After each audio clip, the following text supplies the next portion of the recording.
आज का हमारा टॉपिक है एरे।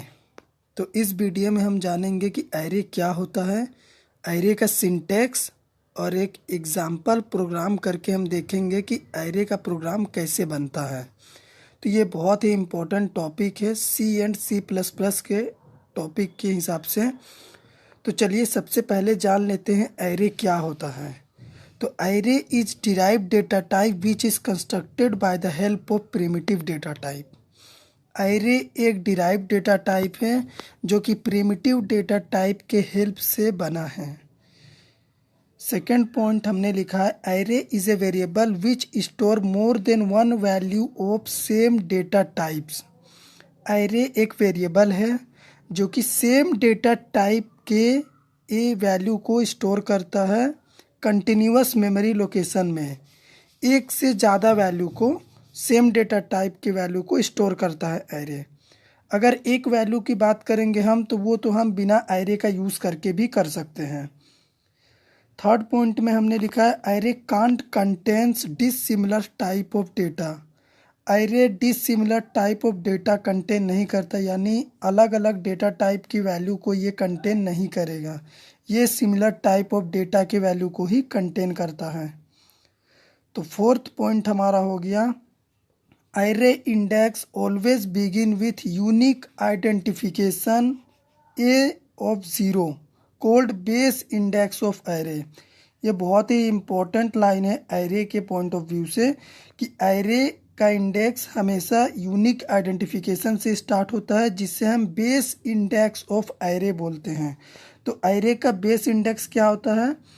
जीरो पोजीशन, यानी starting position of array is called base index of array.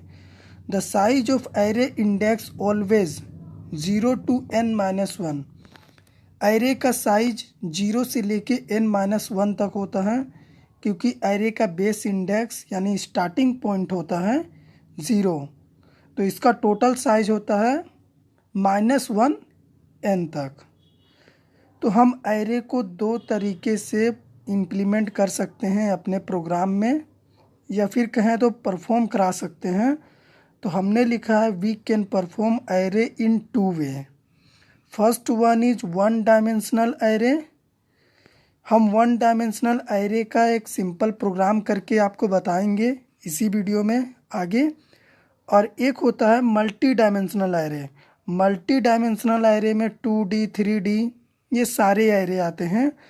तो हम क्या करेंगे, यहाँ पे वन डायमेंशनल और टू डायमेंशनल एरे को प्रोग्राम के जरिए इम्प्लीमेंट करके जानेंगे कि ये कैसे वर्क करता है। तो सबसे पहले जान लेते हैं एरे का सिंटैक्स, क्योंकि इसी सिंटैक्स का यूज़ करके हम अपने प्रोग्राम को इम्प्लीमेंट करेंगे, फिर चाहे वन डायमेंशनल एरे हो या फिर टू डायमेंशनल। तो ये सिंटैक्स बहुत ही इम्पोर्टेंट होता है किसी भी टॉपिक का।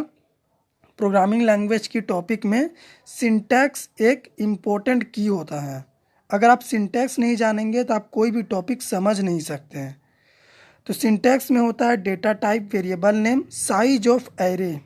तो यहाँ पे डेटा टाइप कुछ भी हो सकता है, int, char, float, variable name according to user choice, और साइज ऑफ एरे।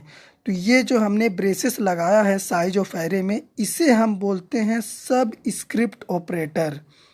अगर आपसे कोई बोल देगा कि हम कौन सा ऑपरेटर एरे में यूज़ करते हैं, तो आपको बोलना है सब स्क्रिप्ट ऑपरेटर को हम एरे में यूज़ करते हैं। जहाँ पे हम एरे का साइज लिखते हैं, उस साइज को लिखने के लिए हम सब स्क्रिप्ट ऑपरेटर का यूज़ करते हैं।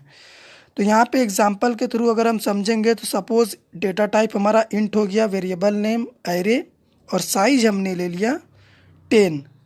तो यहाँ पे हमारा 10 मेंबर ही एरे में इनपुट होगा। तो 0 से लेके n- तक एरे का साइज होता है, यानी 0 से लेके 9 तक। 0 से 9 के बीच 10 मेंबर आ गए, तो यही है एरे का मैक्सिमम साइज। तो चलिए पहले 1D एरे का हम प्रोग्राम करते हैं, उसके बाद हम 2D एरे का प्रोग्राम इम्प्लीमेंट करेंगे। तो प्रोग्राम में हमने सबसे पहले हेडर फाइल लिखा है hash include studio.h, hash include kunayo.h। Then हमने वॉइड मेन फंक्शन बनाया है। उस वॉइड मेन फंक्शन के अंदर हम एक इंट टाइप का डेटा टाइप लेंगे, जिसमें हमने एक एरे बनाया। एरे का साइज हमने 5 दे दिया, यानी हमारे एरे में टोटल एलिमेंट 5 इनपुट होंगे। उससे ज़्यादा एलिमेंट हम इसमें इंसर्ट नहीं कर सकते हैं, क्योंकि हमने सबसे पहले इसकी साइज को बता दिया। तो यहाँ पे एक लूप वेरिएबल का काम होगा, तो मैं आई नाम का एक लूप वेरिएबल बना लिया। तो अब हम लूप चलाते हैं, i equals to 0, i less than equal to 4 n i plus plus. Array का इंडेक्स 0 से स्टार्ट होता है, n-1 तक जाता है, इसीलिए 5 - 1 4। तो अब हम एरे में 5 एलिमेंट इनपुट करेंगे, तो हम स्कैनअप फंक्शन का यूज़ करके एरे में एलिमेंट इनपुट करेंगे। तो अभी तक हमने प्रोग्राम में क्या किया, सिंपली एरे बनाया और एक लूप वेरिएबल का यूज़ करके हम एरे में एलिमेंट इनपुट कर दिए। तो मैं यहाँ पे प्रिंटफ में एक मैसेज दे देता हूँ, इंटर एलिमेंट्स इन एरे। इससे क्या होगा कि हम जब कोड को एग्जीक्यूट कराएंगे तो हमें एरे में एलिमेंट इनपुट करने के लिए बोला जाएगा। ये बस समझने के लिए हम इस लाइन को लिखे हैं, आप इसे लिख भी सकते हैं, नहीं भी। तो अभी हमने एरे में जो एलिमेंट इनपुट किया है 5 एलिमेंट्स, तो उस एलिमेंट को तो हमें प्रिंट भी कराना है। तो हम यहाँ पे लिखेंगे एरे एलिमेंट्स, यानी जब हम एलिमेंट इनपुट करने के बाद कोड को एग्जीक्यूट कराएंगे इंटर मार के, तो हमें ये मैसेज मिलेगा एरे एलिमेंट्स। और जिस तरह से हमने एरे में एलिमेंट इनपुट किया था लूप चला के और स्कैनअप फंक्शन से, तो उसी लूप का यूज़ करके हम एरे के एलिमेंट को प्रिंट कराएंगे, क्योंकि हमें उतने ही एलिमेंट प्रिंट कराने हैं जितना हमने इनपुट किया था।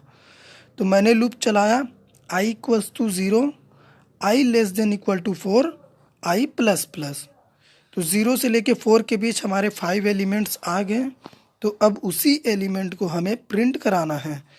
तो हम लिखेंगे %d एरे आई, क्योंकि आई हमारा 5 टाइम्स तक एग्जीक्यूट होगा, लूप वेरिएबल है, तो इसी आई में हमारा 5 वैल्यू होगा, इसीलिए हमने एरे आई को प्रिंट किया। हमने %d के बाद स्पेस दिया है ताकि हमारा एलिमेंट स्पेस में प्रिंट हो।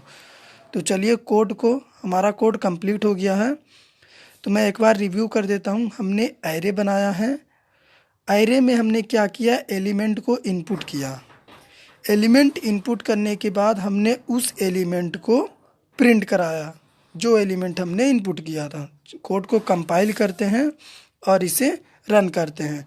तो इंटर एलिमेंट्स इन एरे, तो मैं 5 एलिमेंट इनपुट कर देता हूँ, क्योंकि हम अपने एरे का साइज 5 लिए थे, तो इसमें 5 एलिमेंट्स ही आएगा।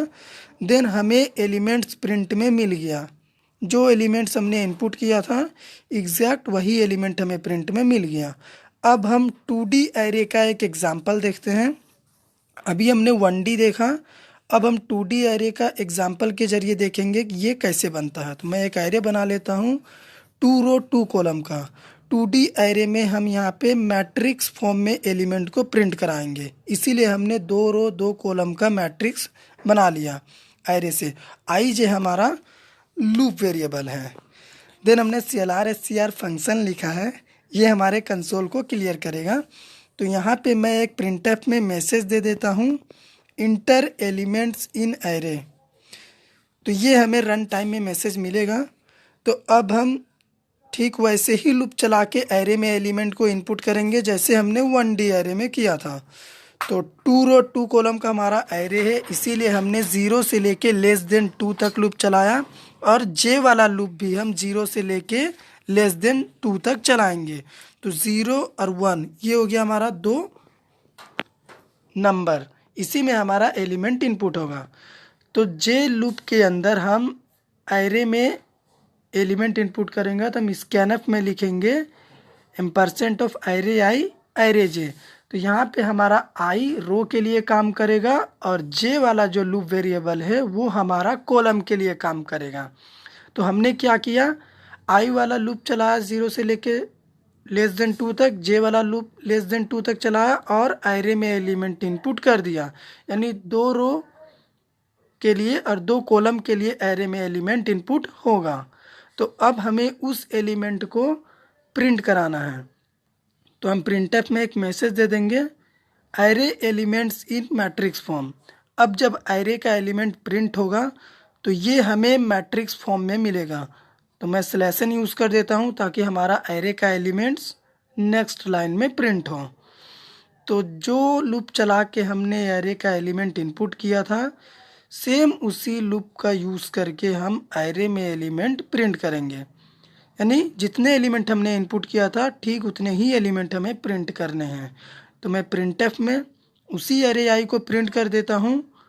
तो मैं लिखूँगा %d इंटीजर का मॉडिफायर होता है एलिमेंट इनपुट और प्रिंट कराने के लिए, एरे i_j। तो ये हो गया हमारा एरे में एलिमेंट इंसर्शन और प्रिंट। तो मैं यहाँ पे स्लैशन लिख देता हूँ क्योंकि हमें मैट्रिक्स फॉर्म में एरे का एलिमेंट प्रिंट कराना है।